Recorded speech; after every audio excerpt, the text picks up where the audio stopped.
Casos electorales en América Latina. En América Latina es común que los tribunales resuelvan controversias electorales. 5 casos de controversias electorales recientes. 1. Perú, 2021. Keiko Fujimori cantó fraude contra Pedro Castillo. El Tribunal Nacional Electoral del país desestimó las denuncias y certificó a Castillo al mes y medio. 2. Brasil, 2022. Jair Bolsonaro impugnó el triunfo de Lula da Silva ante el Tribunal Superior Electoral, que lo inhabilitó por enturbiar el proceso y certificó a da Silva 43 días después del triunfo. 3. Paraguay, 2023. 2 candidatos desconocen la victoria de Santiago Peña, pero el Tribunal Superior de Justicia Electoral ratificó los resultados, certificando a Peña un mes después. 4. Guatemala, 2024. Bernardo Arévalo fue certificado 5 meses después de ganar las elecciones, con impugnaciones en la primera y segunda vuelta, dirimidas por el Tribunal Supremo Electoral. 5. México, 2024. Xóchitl Gálvez impugnó la victoria de Claudia Sheinbaum ante el Tribunal Electoral, que descartó las objeciones y certificó a la ganadora 2 meses después. Extra, Estados Unidos, 2020. Donald Trump cantó fraude contra John Biden en varios estados. Tribunales electorales rechazaron las denuncias y Biden se certificó 41 días después. La sentencia del Tribunal Supremo de Justicia que certificó el triunfo del presidente Nicolás Maduro el 28 de julio es un caso más en la región, donde una controversia electoral se ha resuelto a través de instituciones soberanas. Bienvenidos todos y todas a nuestro programa En la Balanza. Estábamos observando un micro en relación, digamos, a los casos más sonados, porque ciertamente no son solamente 5 casos recientemente que resuelven los tribunales electorales del continente en materia electoral, son muchísimos más, solo que estos son los casos, digamos, más sonados que llamaron la atención de los medios de comunicación por, digamos, quiénes eran los que participaban en ese contencioso electoral. Recientemente, la semana pasada, el día 22 de agosto, la Sala Electoral emitió sentencia sobre el recurso contencioso electoral, la demanda contencioso electoral. ¿Y por qué digo demanda? Porque incluso en la ley orgánica la norma habla de demandas contencioso electoral para dar a entender que no solamente los recursos de tipo impugnatorio, o sea, los recursos que pretenden anular unos resultados o anular un proceso electoral son los que conoce la Sala Electoral.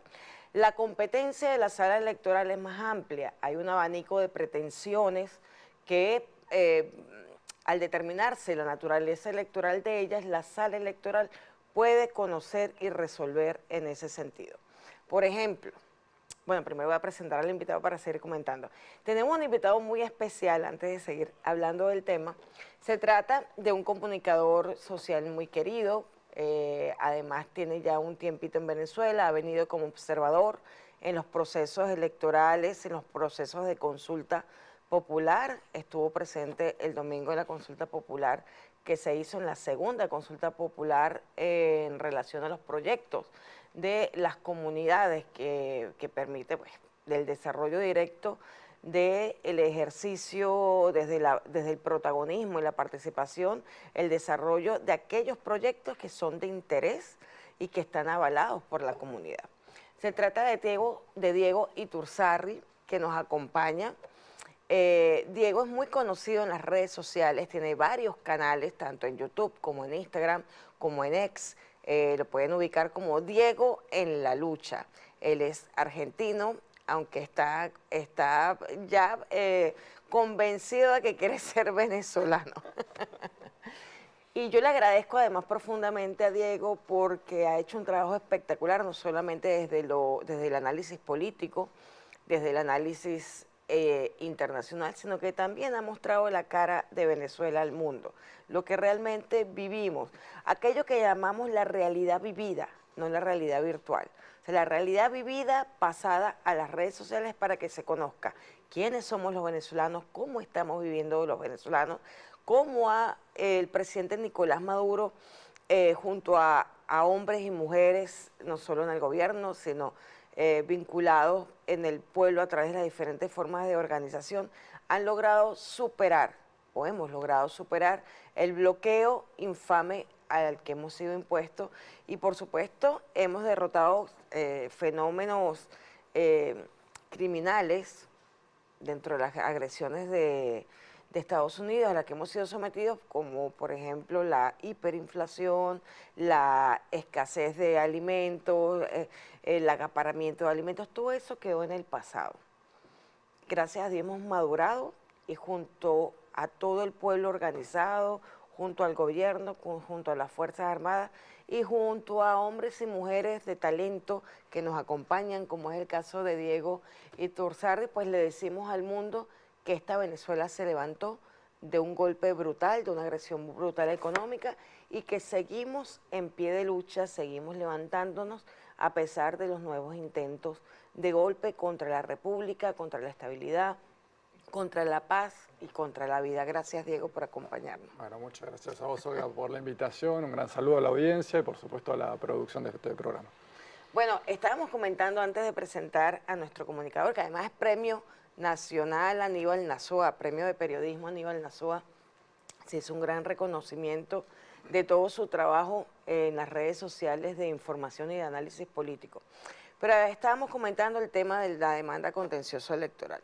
Mucho se cuestionó, Diego, sobre el tema de la competencia, de la sala electoral. Por eso es que me tomo estos minutos para hacer, digamos que, unas precisiones. En el tema de la competencia, ya lo comentábamos ahorita, hay un abanico de pretensiones que puede conocer la sala electoral. Por ejemplo, cualquier gremio que tenga las autoridades elegidas con periodo vencido puede solicitar la convocatoria de elecciones y no está impugnando nada. Solamente está presentándole a la sala una solicitud para que la sala ordene la convocatoria de elecciones, pero no están yendo contra nadie, ni contra ningún resultado, ni impugnando ningún proceso. Solo que hay un atraso y están viendo a la sala, mire, intervenga. ¿Okay? Eso es una pretensión diferente al contencioso electoral que conocemos como impugnatorio. La sala electoral, incluso, Diego, por jurisprudencia, ha decidido en varias ocasiones, y ha sido una constante en la jurisprudencia, que dependiendo de la pretensión, si esa pretensión está fuera de lo impugnatorio, la sala electoral puede determinar dentro del procedimiento cuál es el más idóneo. En el caso, vuelvo a lo de la solicitud de convocatoria de elecciones, que no es un contencioso impugnatorio, ¿ok? Decide que el procedimiento más adecuado para resolver esa pretensión es por la vía del amparo. Entonces aplicó el procedimiento de amparo a un contencioso que empezó como un contencioso. ¿Por qué ocurre esto? Porque tanto la Constitución, que no pone limitaciones a la competencia definidas de la sala electoral, como la ley orgánica, en el caso de la ley orgánica se recogió lo que en la jurisprudencia había sobre las demandas contenciosas.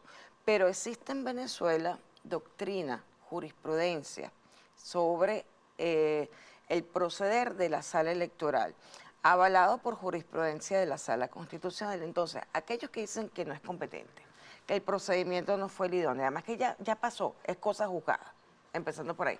Pero para terminar de aclarar, porque todavía hay por ahí quien insiste, la competencia de la sala electoral está ajustada a la Constitución, a la Ley Orgánica del Tribunal Supremo de Justicia, a la propia jurisprudencia de la Sala Constitucional, que es vinculante para todas las salas, y también a la propia doctrina de la Sala Electoral.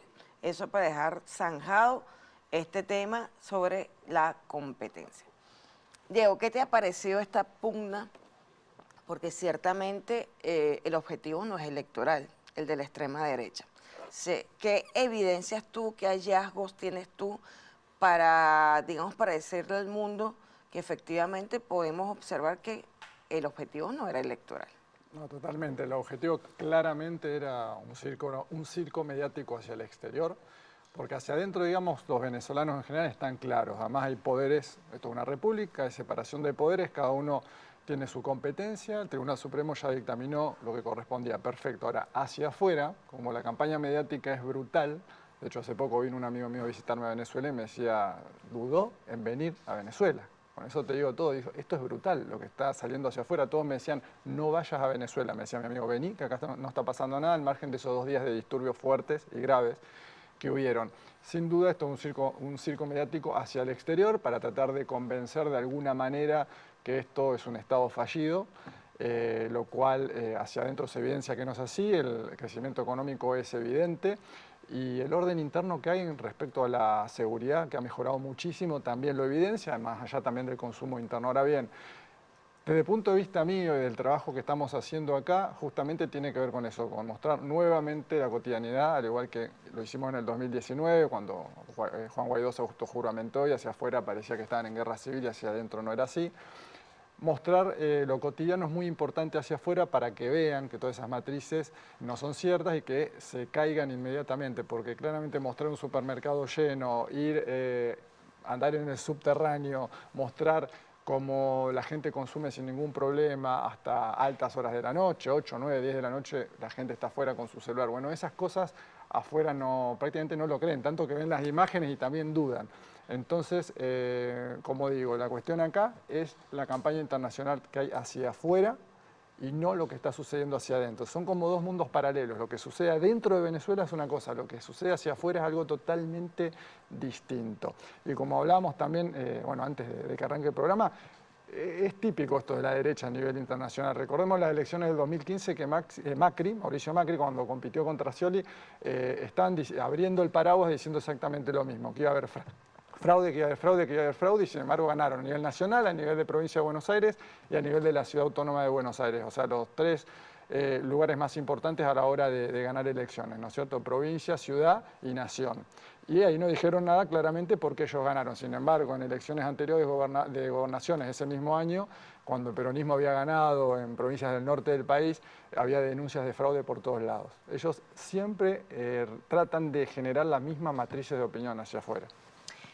Ciertamente, por ejemplo, en el caso de Argentina, ahorita no tenemos mucho detalle, no era el tema que íbamos a conversar en sí, pero en nuestra región hay un tema que es que, por ejemplo, no se cuestiona, en el caso, por ejemplo, de Argentina, que la Cámara Nacional de Elecciones sea un órgano del Ministerio de Justicia, es un departamento del Ministerio de Justicia finalmente. O sea, no tiene autonomía, se rige por las directrices que da el gobierno de turno, o sea, de verdad, estos países que han cuestionado, en el caso, por ejemplo, de Milei, que cuestiona, digamos, la organización constitucional interna, nuestras ramas del poder público, nuestro ordenamiento electoral, no solamente que tenemos el poder electoral, sino que tenemos una sala, de verdad él tiene moral como para cuestionar el avance constitucional nuestro. Bueno, la palabra moralidad en este momento en Argentina está muy cuestionada, diría yo, casi inexistente, ¿no? Porque ganó un candidato que ganó bien, porque el pueblo lo votó, pero que básicamente estaba a favor de la venta de niños, de la venta de órganos, de la desaparición del Estado, de la privatización de Aerolíneas Argentinas, que se está gestando en este momento, y es muy grave lo que está pasando en Aerolíneas Argentinas en Argentina, lo denuncio por acá.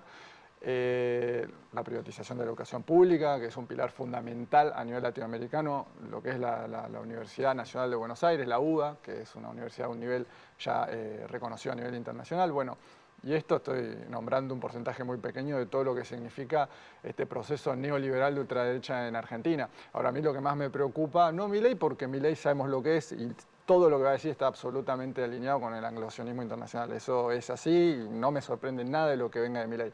Ahora, lo que viene de Lula y de Petro, por ahí uno le genera cierta controversia interna, ¿no es cierto? Porque yo comprendo que tiene muchas presiones Lula en Brasil, quizá está temeroso de un golpe de Estado en Brasil, porque no tiene tanto poder Lula en Brasil. Petro en Colombia sabemos que está haciendo lo que puede con un país que está hace 70 años en guerra prácticamente y que es una base militar en sí misma. AMLO estuvo, creo yo, ya muy ubicado, alejándose un poquito, poniendo distancia de este problema y diciendo básicamente que se cargue Venezuela de este asunto. Ahora, yo creo que Venezuela, como es un país que realmente le hace mucho daño, entre comillas, al imperialismo, porque es prácticamente un núcleo de autodeterminación y, por qué no decir, un enclave, un futuro enclave con tintes socialistas a nivel regional enfrente de Estados Unidos. O sea, lo que significa Venezuela en este nuevo mundo que se está abriendo multipolar es enorme. O sea, por eso está pasando lo que está pasando. O sea, hablar de Venezuela no es lo mismo que hablar de Brasil, de Colombia o de Argentina. Venezuela, al tener la reserva de petróleo más grande del mundo, estamos hablando que la próxima redistribución de energía a nivel mundial, con los BRICS por un lado y con el viejo orden mundial que se está cayendo por el otro, bueno, es un enclave fundamental a nivel mundial. Estados Unidos lo sabe y además está a 4 días del petróleo de Estados Unidos. Así que por eso está pasando lo que está pasando.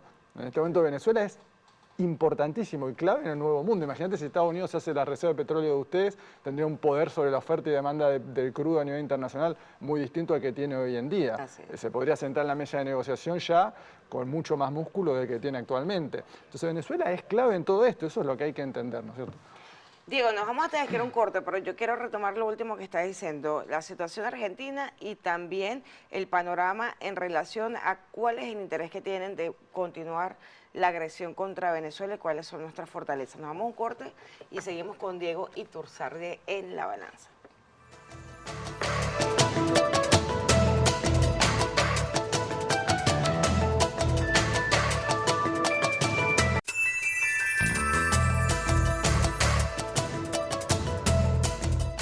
Continuamos en La Balanza, estamos en vivo con ustedes y aquí acompañados de Diego Iturzarde. Diego en la lucha, para quienes lo conocen como comunicador y analista en las redes sociales, tanto en su cuenta de Instagram como X, como YouTube. Diego, conversamos algo interesante. Yo creo que es importante aprovechar que estás aquí porque mencionaste un poco la situación de Argentina. Sería bueno comentar porque hay que verse en el espejo de los países en los que los pueblos de forma irresponsable, confundidos tal vez muchos, votan por una opción que va en contra de la propia naturaleza humana, de la propia naturaleza de la vida en sociedad. O sea, el fascismo es contra natura. El fascismo es la peor amenaza que se está cerniendo en este momento contra los pueblos del mundo. O sea, hay un renacimiento, un resurgimiento del fascismo, lo vemos con la extrema derecha venezolana, ejemplo de ello, María Corina Machado, la narrativa, el discurso, por más que intenten mimetizarlo, incluso usar palabras que utilizamos nosotros para explicar la situación actual, pues no pueden esconder su idea supremacista, su vinculación con partidos sionistas, criminales, genocidas como Likud de Israel, la relación que tiene además a nivel internacional con sectores que aprueban la privatización en contra de los grandes beneficios que hay que garantizar a los pueblos, que aprueban la posibilidad, como tú lo has dicho, cosas tan atroces como la venta de órganos o la venta de personas, la venta de sangre, inclusive. Háblanos un poco de esa situación, o sea, ¿cuál es tu análisis respecto a lo que ocurrió en Argentina y las alertas que tenemos que tener en nuestra América? Bueno, para analizar lo de Argentina también hay que hacer mea culpa. Eso siempre es importante. Los movimientos progresistas, populares, o como uno, peronismo, como uno lo quiera llamar, ¿no? De izquierda. Y es que en temas comunicacionales ha fallado muchísimo, muchísimo, siempre. Incluso en la época de Néstor y Cristina, yo creo que la comunicación podría haber sido mejor. Y luego en la etapa está una especie de etapa de transición con Alberto Fernández, en la cual yo entiendo que Alberto Fernández hizo cargo de un país con pandemia, con una deuda absolutamente impagable, con la mayor sequía perdón, de 100 años. El contexto sin duda era terrible, pero ciertas tibiezas también hicieron que las cosas no vayan hacia adelante, porque por ejemplo en la comunicación él podría haber estado comunicando todo el tiempo el tema de la deuda de Macri, cuando hay gente que al finalizar Alberto la presidencia, gran parte del pueblo argentino pensaba que la deuda externa la había tomado él. ¿Entendés? Entonces la comunicación lo es todo en la política, el 100% es comunicar y comunicar bien. Por supuesto que la pandemia se ha llevado puesto a muchos presidentes, Trump entre ellos, es una realidad. Y esta gestión de Alberto, en la cual tenía mucho más empleo que en la época de Macri, pero con salarios muy bajos, significó que el pueblo argentino se inclinara a un outsider, alguien como Milei, que las redes sociales sí las manejó muy bien, el equipo de él, no él por supuesto, las manejó excelentemente bien, por ejemplo el famoso TikTok fue muy bien manejado, con un entendimiento de los algoritmos, etcétera, etcétera, llegó a más de 2 millones de jóvenes que lo votaron, más los que estaban cansados de la política y las viejas caras, ¿no es cierto? Bueno, y con alguien muy histrónico, muy loco en sus formas de hablar, que hacía que además los algoritmos en las redes sociales los muestren todo el tiempo, porque cualquiera que estaba cautivo mirando unos segundos de Milei se quedaba mirándolo más para ver qué más decía, por lo cual hacía que a vos te aparezca Milei todo el tiempo en TikTok, por ejemplo. Bueno, en fin. Eso hizo que el voto del joven en Argentina vaya hacia Milei y mucha de la gente que ya no está entusiasmada con la política también lo votó. Por supuesto, un pueblo profundamente despolitizado, eso hay que decirlo también. Evidentemente es así porque si no, bueno, no se explica que Milei esté ahí. Ahora bien, una vez que llega Milei al gobierno, él siempre decía que la casta iba a pagar los platos rotos y que el ajuste lo iba a pagar la casta y no sé qué más. Bueno, claramente el ajuste no lo está pagando la casta, él se tuvo que unir a la casta para poder ganar las elecciones, como fue el caso de Mauricio Macri, que volvió al ruedo político con Milei, haciendo que los votos de Bullrich pasen prácticamente el 100% hacia Milei, y todas las caras del macrismo volvieron al gobierno, todos aquellos que nos hiperendeudaron y que ahora tenemos un vencimiento de unos 60.000 millones de dólares en pocos años que pagar, que es absolutamente impagable, hay que decirlo también, además de legitimar la deuda con el FMI en el Congreso durante el gobierno de Alberto Fernández, hicieron que sea un cóctel explosivo y que Argentina en este momento literalmente esté siendo de a poco vendida a los grandes capitales. Sí, a pedazos. Es la realidad, van a balcanizar a Argentina, yo no sé si se va a poder superar esto, hay que decirlo, y no siendo pesimista, porque no sé si va a quedar algo en pie en Argentina después del gobierno de Milei. Todo ha caído, absolutamente todo, son 6 millones más de pobres en estos 6, 7 meses que llevan el gobierno. Hablaba UNICEF que hay más de 1 millón de niños que no pueden acostarse cenando, pues, o sea, no pueden cenar, no pueden comer. Hay 1 millón de niños en extrema pobreza en este momento en Argentina. Bueno, de hecho, el consumo de carne es el menor en los últimos 100 años en el gobierno de Milei. Y si uno puede caminar por calle Corriente, que es una calle emblemática en Buenos Aires, donde están los teatros más importantes, y está repleto de familias, literalmente con sus colchones tiradas en la vereda, y ese es su hábitat. Ahí, en la calle. Algo que acá no se ve, que yo no lo he visto, por lo menos he visto, sí, bueno, pobreza se ve, pero en Argentina es terrible lo que está sucediendo.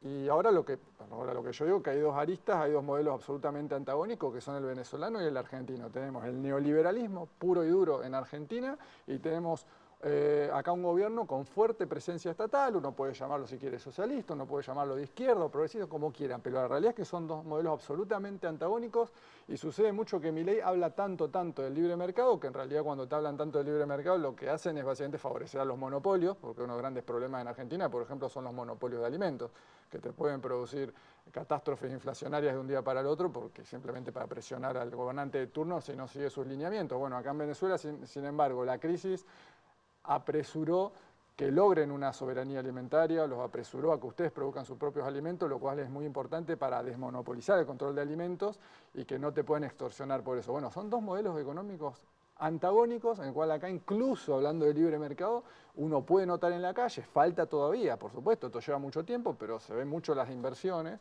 de inversionistas reales que vienen, invierten en lo que se te ocurra, en supermercados, en grandes empresas que entran, más allá de las inversiones petroleras, y empieza la competencia y también a un futuro, quieras o no, los precios van a ir bajando por el nivel de competencia. En Argentina, sin embargo, no. Ya cerraron más de 10.000 pymes. De hecho, hace poco hubo una concentración en el Congreso de los dueños de las pequeñas y medianas empresas diciendo basta, por favor, 10.000 pymes con todo lo que significa.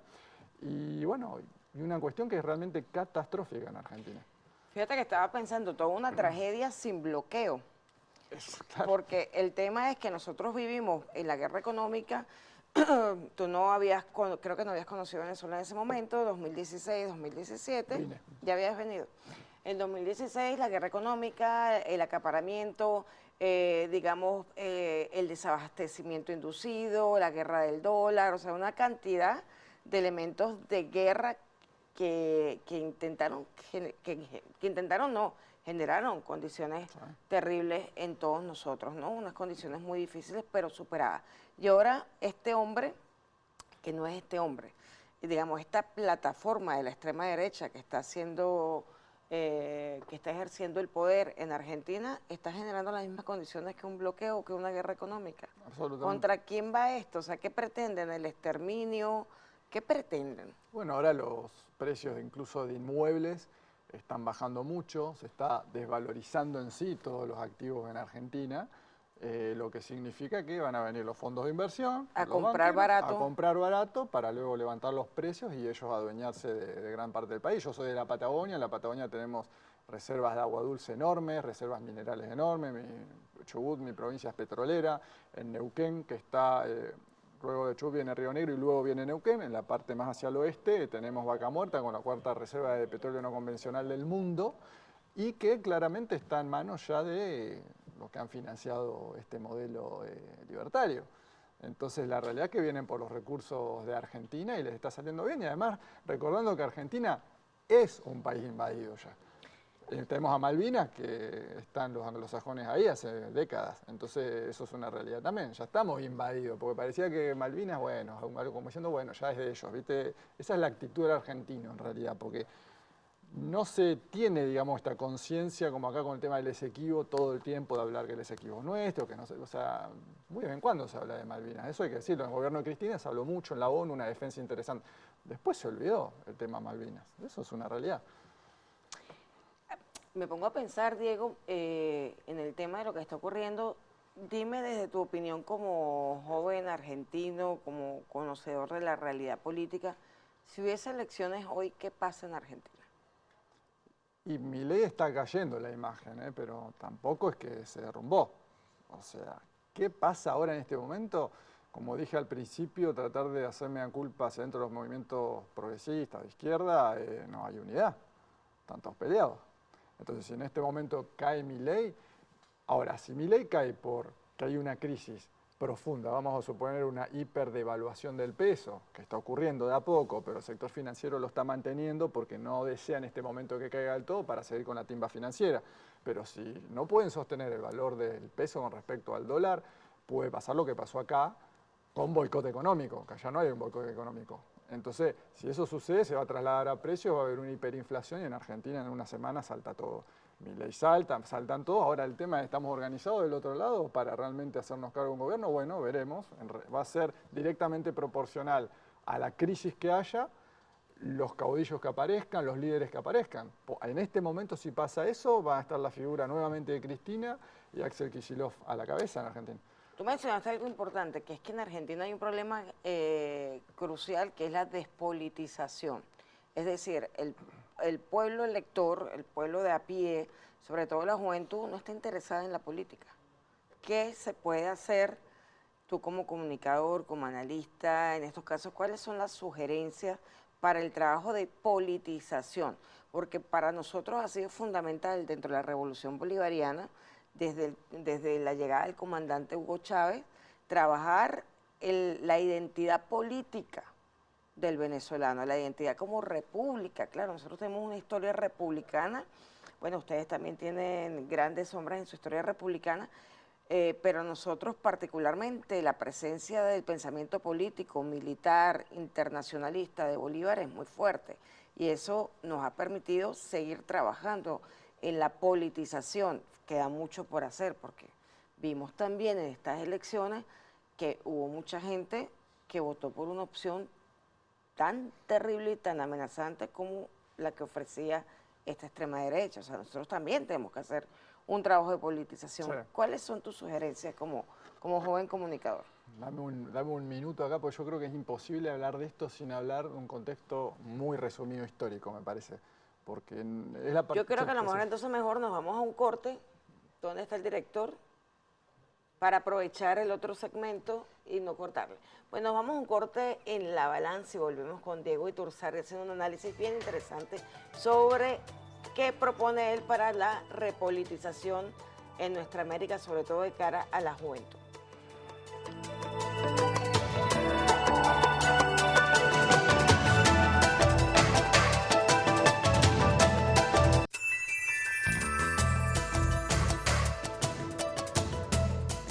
Ahora continuamos en La Balanza, ahora sí con Diego Iturzarri. Habíamos cortado el segmento anterior para darle todo el tiempo del mundo para los análisis correspondientes. Recordemos que estamos compartiendo con Diego en la lucha, muy conocido en las redes sociales con este nombre. Búsquenlo en Instagram, en YouTube, en X, en TikTok. En Telegram. En Telegram también, Yo casi que migré todo a Telegram, porque además tiene muchísimas funciones, ¿no? El Telegram. Lo que pasa es que uno está acostumbrado a solo WhatsApp, pero realmente Telegram tiene cantidad de funciones y tiene una garantía importante en cuanto a la seguridad de la data, la seguridad de datos personales, ¿no? Pero bueno, ese no es el tema con Diego hoy, pero sí es el tema que veníamos conversando en el segmento anterior. Necesitamos que nuestros jóvenes se involucren en la política.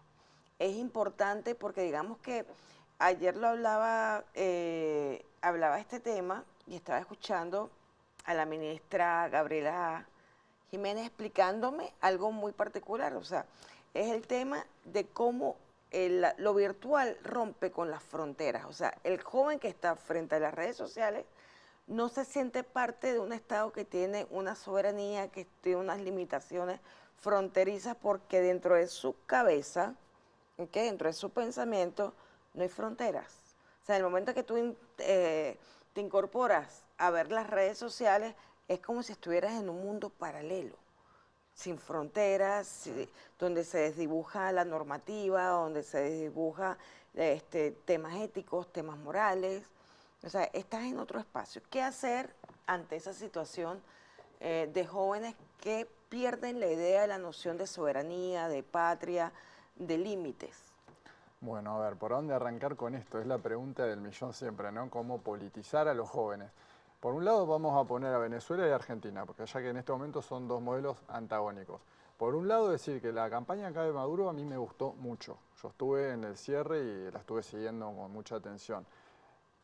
¿Por qué? Porque a mí, humilde entender, yo creo que hay que perderle el miedo a ciertas palabras que ya son habituales y que están impuestas desde el norte, hay que decirlo. Ellos son los que crearon las redes sociales, ellos son los que crearon la dictadura del algoritmo, ellos son los que marcan pauta en el marketing. Y son los mejores en el marketing, eso no hay duda, más allá de todo lo malo que son otras cosas. Hoy en día se viene el político que debe estar preparado, porque estamos hablando de los políticos que vienen de lo nacional y popular, deben estar muy preparados, por supuesto, pero también deben entender que la palabra influencer no es mala palabra, porque influencer es influenciar al otro, ¿no? Que el otro te quiera escuchar, por lo menos que te escuche, que es difícil ya también, y más cuando hablas de política. Entonces se vienen los políticos influencers, es lo que se viene a futuro. Me gusta, no me gusta, esa es otra cuestión, pero es lo que se viene. Entonces, ¿cómo convertirte? Bueno, a mí la campaña de Maduro, por ejemplo, me pareció que iba por el lado correcto. Un discurso con cuestiones importantes, pero también había baile, también había música, también había entretenimiento, o sea, que la gente vaya y que se entretenga y que también le entre el mensaje. O sea, todo ese condimento es muy importante. Por un lado eso, me gustó, realmente me gustó, y también que usted viene en un contexto de sanciones, bloqueos, algo imposible de sortear para cualquier otro país, y lo están haciendo, por algo es. Y por otro lado, en Argentina, ya que hablamos de momentos históricos, que creo que acá, por suerte, hasta ahora no se les ha ido la oportunidad de continuar transformando. Tuvimos momentos históricos para poder transformar por completo el país, como fue el caso de Juan Manuel de Rosas a mediados del siglo XIX, con 25 años de gobierno, con esa unificación que hizo de los pueblos originarios, hablaba su idioma, era terrateniente, pero también era un excelente político. Bueno, después lo derrocaron entre traiciones internas y la banda oriental, el Imperio de Brasil, lo derrocaron, perfecto. Hubo una oportunidad ahí que no se logró. Después tuvimos a Perón, ¿sí? Estamos hablando de los años ya 40, 50,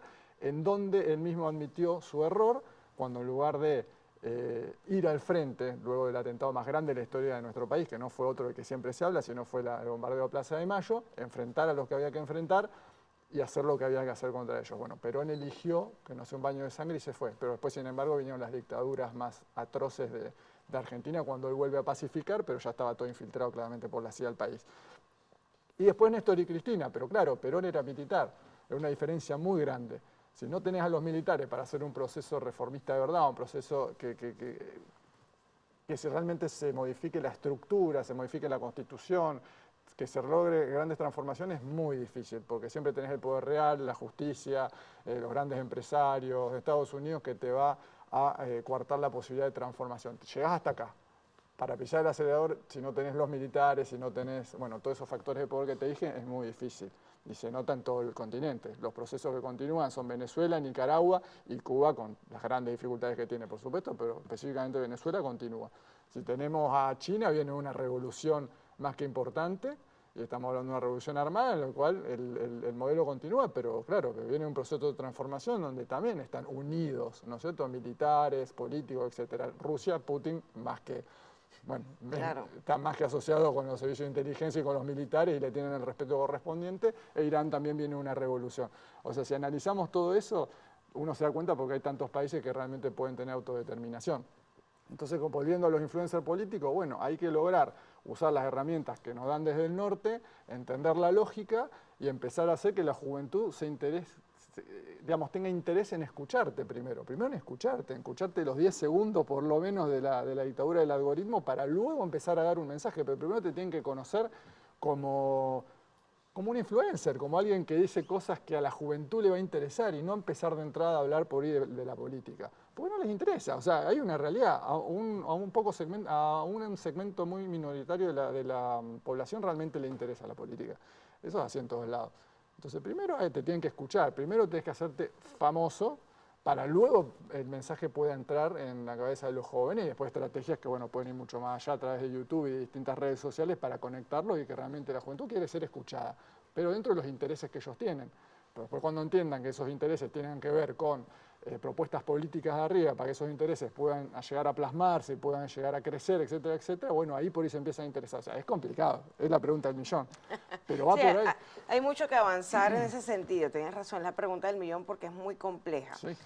Hay muchas aristas que hay que analizar y hay muchos, digamos que experiencias que también hay que observar, ¿no? ¿Puedo Eso. hacer, digamos, hay un Sí, paréntesis, discúlpame que te interrumpa. Esto lo hablamos mucho, me acuerdo del Congreso de la Comunicación que se hizo el año pasado, el 5 de diciembre, 6 de diciembre. Que el fenómeno, o sea, la ciencia lo que hace es estudiar fenómenos, ¿no es cierto? O sea, no existe la ciencia sin que primero exista el fenómeno. Bueno, ¿cuál es el fenómeno que existe? Los influencers, los que ya están comunicando ahí, al margen que sean políticos o no, los que tienen millones y millones de seguidores y que son muy escuchados. Bueno, la ciencia tiene que estudiar ese fenómeno y que no está realmente escrito en libros esto. Esto es algo que todo el tiempo avanza y no hay tiempo tampoco de sistematizar una bibliografía para estudiar el algoritmo y entender cómo no. El fenómeno son ellos. Y ellos es a lo que hay que estudiarlos, hay que estudiar a ese fenómeno que está ahí. Entonces yo sé que a veces medio con la comunicación tradicional va como en contramano, pero ya nos están pasando por arriba. Y cuando nosotros recién digamos, bueno, vamos a estudiar esto, ellos ya van a estar en otra línea. Entonces yo creo que ya mismo hay que estudiar ese fenómeno que está ahí, y son ellos.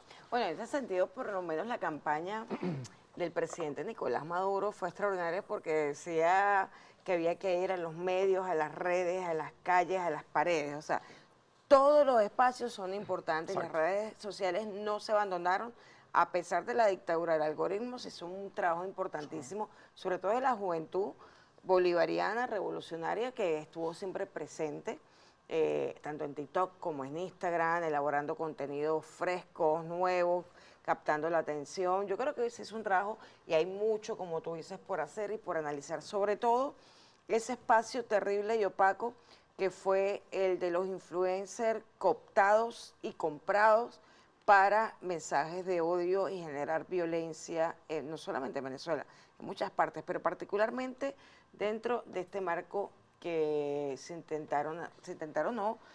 desarrollaron acciones terroristas. Lo que pasa es que no lograron extenderse en el tiempo como fue en el 2017, pero eso hay que estudiarlo y es un buen espacio también para que tú seas parte de esos expertos que analicen digamos que ese fenómeno social comunicacional. Hay un tema importante también que quiero conversar antes que se nos vaya el tiempo, Diego, y tú lo mencionabas, hablabas de China, hablabas de Rusia. Ciertamente, ¿por qué gana el presidente Nicolás Maduro? El presidente Nicolás Maduro primero gana porque además hay un voto consciente, un voto histórico en relación a mantener el proyecto de Bolívar y también el proyecto de Hugo Chávez. Y también un voto duro reconociendo la propia épica de Nicolás Maduro, que ha sorteado no solamente 900 medidas coercitivas, más de 900.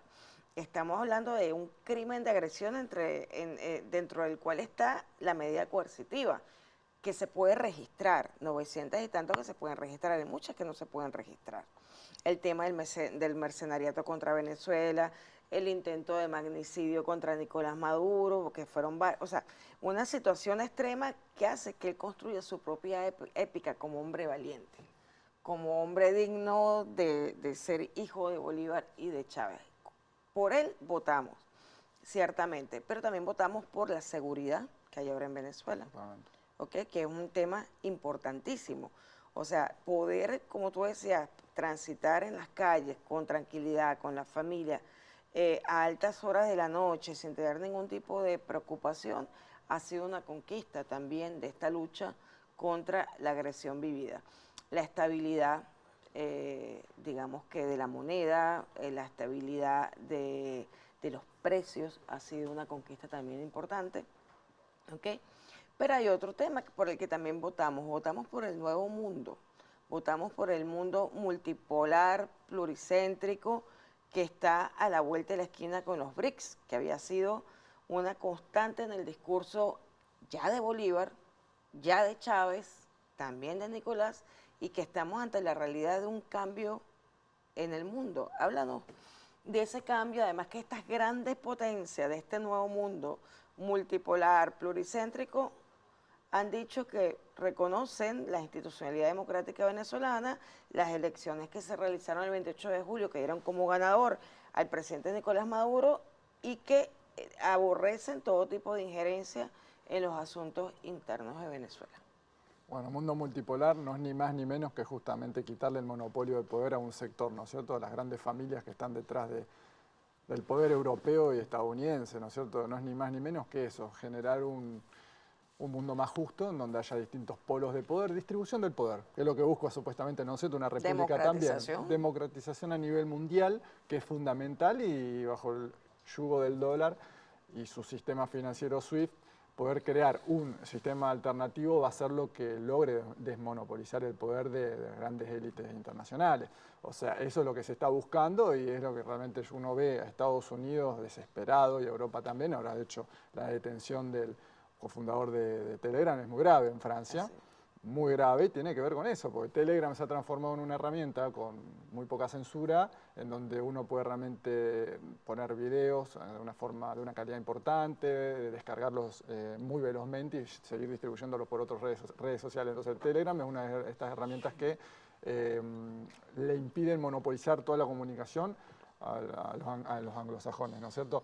Esto es lo que se viene. Venezuela, insisto, yo decía en uno de mis videos, ¿por qué le debería importar a Venezuela o importar tanto lo que opina en este momento Argentina, Chile, Ecuador, Perú, por ejemplo, si realmente está a punto de entrar a los BRICS y tiene tanta riqueza mineral, petróleo, oro, etcétera, y encima ya tiene soberanía alimentaria, que es fundamental eso, por supuesto, y todas las farmacias están repletas de alimentos, nadie puede negar eso, por más que afuera los venezolanos están en el exterior, que son la peor propaganda que tienen ustedes son ellos.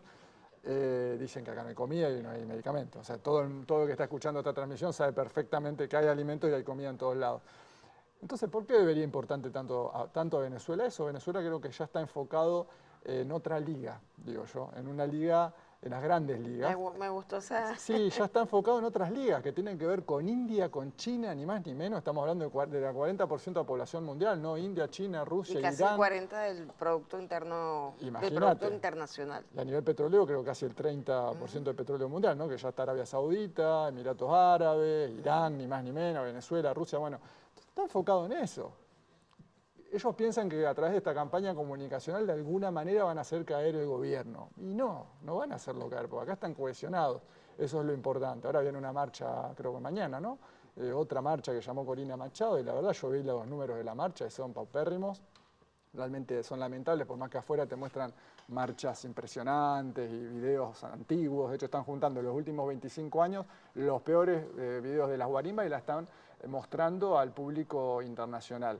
Toda la gente que ve sus medios, las redes y la televisión, piensa que esa es la realidad venezolana. El otro día un amigo estaba hablando conmigo y me dice, pero mirá lo que están pasando por YouTube en vivo. Y me mostraba y eran guarimbas de la Francisco de Miranda. Y le ponen un falso en vivo. Pero yo estaba a 100 metros de ahí. Yo le digo, pero mirá, acá estoy. Yo le digo, no está pasando nada. Bueno, eso es lo que se está montando hacia afuera. Pero bueno, también hay que ser conscientes de que cuando la bestia está acorralada se vuelve mucho más agresiva, no hay que bajar la guardia porque son capaces de hacer cualquier cosa, ¿no? Que es uno de los temores que yo tengo. ¿Por a dónde quieren entrar ellos? ¿Por el Esequibo? ¿Por la zona de Guyana? ¿Qué están planeando? Eso no hay que dejar de pensarlo, las hipótesis de conflicto que puede llegar a haber y si es que le conviene a las empresas que actualmente ya están invirtiendo miles de millones de dólares en petróleo, en gas, ¿no? Pero bueno, ese es uno de mis temores. Así es. Nos están diciendo, Diego, que se nos acabó el tiempo. Yo te agradezco infinitamente en nombre de todo este equipo de producción, en nombre del pueblo venezolano, por acompañarnos en nuestra patria a decirle la verdad al mundo, porque ciertamente en todas las guerras la víctima principal es la verdad. O sea, la primera víctima es la verdad. En este tipo de agresiones, la víctima principal ha sido, en el caso de Venezuela, la verdad y contra ella una gran manipulación, tanto adentro como afuera, pero sobre todo afuera. Lo que sí estamos conscientes, y nos encanta que nos acompañes en esa divulgación, estamos conscientes de nuestro papel histórico, de nuestro papel en la región y de nuestro papel histórico frente a los cambios que tienen que darse en el mundo. Somos los hijos de Bolívar, no solo los venezolanos, toda nuestra América es hija de Bolívar, y tenemos la gran responsabilidad, uno, de asegurar la paz para la región. Segundo, garantizar la democratización internacional y el respeto entre las naciones, respeto en condición de igualdad. Y tercero, procurar por todos los medios posibles detener y acabar con el fascismo. Con el fascismo, con el sionismo, con el neonazismo, con cualquier expresión que vaya en contra de la humanidad, de lo esencial, de la vida, de los niños, de las mujeres, de los pueblos, de su cultura. Tienes un minuto para despedirte. Bueno, qué decirte más que palabras de agradecimiento, mi admiración al pueblo venezolano. Yo sé que han pasado por cosas difíciles, sé que todavía no está todo bien, porque no es lo que yo intento demostrar en mis videos, que está todo bien, pero sí intento demostrar que no son las cosas como afuera la pintan. Claro. Sí intento demostrar que en este momento abundan los videos de los supermercados vacíos en Argentina, vacíos, se congeló toda la economía, es un desastre lo que está pasando en Argentina, y que acá están mejor que en Argentina. O sea, lo digo realmente con toda responsabilidad. El nivel de consumo que se ve acá está lejos de verse en Argentina en este momento. Por supuesto, los sueldos van a ir mejorando, es inevitable porque las inversiones se ven en la calle, cada vez que vengo hay nuevas inversiones, centros comerciales, y eso es, bueno, paciencia también a aquellos que todavía no tienen el salario que quisieran tener, pero esto parte de un proceso para entrar a las grandes ligas, que te estaba diciendo. Sin duda, Venezuela no va a parar de crecer, y tengan fe porque esto viene muy bien la cosa para Venezuela, muy bien. Amén. Así es. Nos despedimos, nos vemos el próximo martes en La Balanza con este extraordinario equipo de producción y con nuestros excelentes invitados.